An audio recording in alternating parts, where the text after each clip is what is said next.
Arvad oturub söhbət eləyir. 2 dənə həyat yoldaşı. Günün istənilən vaxtı.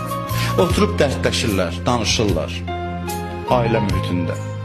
Buyurur ki, bu danışmaq Kəbə evində etikaf eləməkdən üstündür. Kəbə evində etikaf bilirsiniz də ümumiyyətlə nədir? Etikaf budur ki, bir adam məscidə girir 3 gün, oradan çıxmır. Ancaq ibadətlə məşğuldur. Dünya söhbət eləyə bilməz. Etikafın qaydası var. Haramdır. Artıq etikafa daxil oldunsa, çıxmaq olmaz.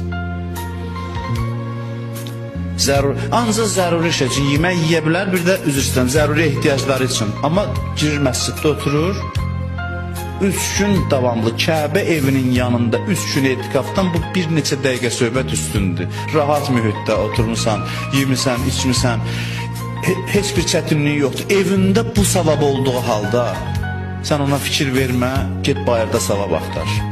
Bu görsənir ki, sən özün-özü alladırsan.